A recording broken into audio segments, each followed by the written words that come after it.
Pundarang mga ito na galing sa vlogging. 200 square meter ng isang pre-developed na lupa sa Tanay Rizal. Ang house and lot na nasa 211 square meter. GoPro, Insta360, DSL camera. Napapatanong ka na ba sa sarili mo kung magpapatuloy ka pa bang mag-vlog dahil sa mga nakikita mong umayaw na? Ang rason, hirap umangat at mababang kitaan. Bago ka umayaw, panoorin mo muna to. Magkano nga ba ang kinikita ng AJ Partners sa vlog? Worth it nga ba na bumibili kami ng mga bagong gamit? Kompletong set ang ilaw, mga bagong camera, gaya ng GoPro, Insta360, DSL camera, at mga latest sa cellphone. At kumpletong setup ng pang live streaming. Nakapag-build na rin ako ng kumpletong setup ng gaming computer na masasabi kong satisfied na ako na kahit after 5 years, hindi pa ito magiging low end. Pero syempre, inuna namin ang makapagpundar ng mga kapaki-pakinabang at garantisadong investment na masasabi naming pundar ang mga ito na galing sa vlogging. Una, nakabili kami ng 200 square meter ng isang pre-developed na lupa sa Tanay Rizal, which is mataas na parte at hindi binabaha. At higit sa lahat, hindi pa siya crowded. Pero malapit lang sa bayan at walking distance lang sa mga kabahayan. Pangalawa, isang maliit na house and lot na sobrang ganda ng location niya. Dahil mismong harap ito ng covered court na halos magdamag na matao ang lugar.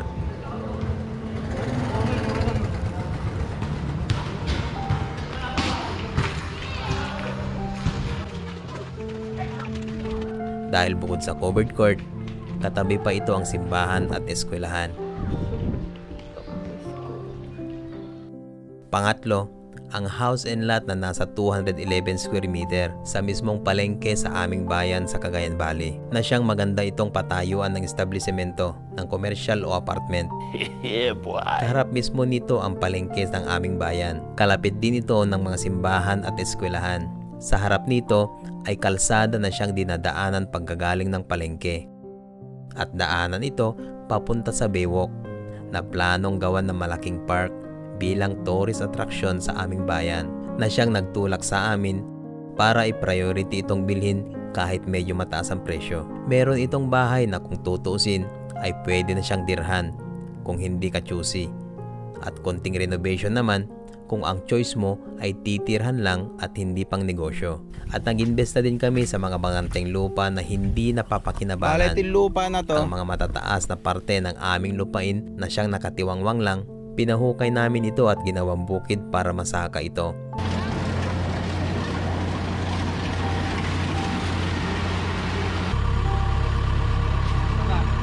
At palaisdaan para mapakinabangan. Hello ka-partners! Kumusta kayo lahat? Andito kami ngayon sa may fish pond.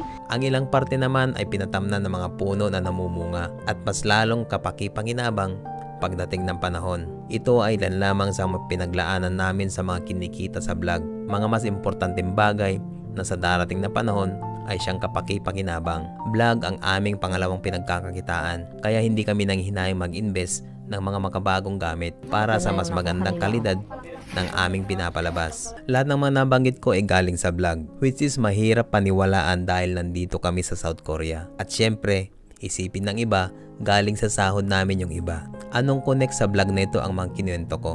Isang motivational story para lumakas ang loob mo, para magpatuloy at huwag sumuko. Alam kong hindi lang kami ang may kwentong tagumpay, kundi napakadaming creator na nakapag-flex ng kanilang mga achievements sa buhay na galing sa larangang ito. Kung hanggang dito nakaabot ka sa panonood, gusto ko lang ipaalam sa'yo, mababa man ang revenue ngayon, magkakaroon ng events at bonus program. Ganyan ang kalakaran dito sa social media dahil bawat platform may kanya-kanyang strategy para makahatak ng user. Dati ang Reels at Short, wala pa. Pero dahil hindi matinag-tinag si TikTok, gumawa sila ng paraan para makahatak. Kaya nandito ka ngayon dahil sa Reels. Ang Instagram ay monetization na rin dahil hirap sila kay TikTok. Pinamonetize ni Meta at YouTube ang mga vertical videos, ang Reels at Shorts. Ngayon naman bumawi si TikTok. Meron na din monetization ang videos. Pero sa ngayon, selected country pa lang. Pero darating ang araw, magiging worldwide ito dahil sa kompetensya, at yan ang aabangan mo. Siguradong pagagandahin din ni Meta at YouTube ang mga vertical videos nila. At ang isang magandang balita, balak din ni Elon Musk na isabay sa karera ang Twitter na si X ngayon. Sa vlogging, Hindi pang madalian, kundi panapanahon lang. Habang kumikita, sipagan lang. Pero kung wala pang kita, sumubok lang. Alam mo ng process, pinasok mo na yan. May alam ka na kung paano lumago. Ngayon ka pa ba susuko? Maraming salamat. Hanggang sa muli.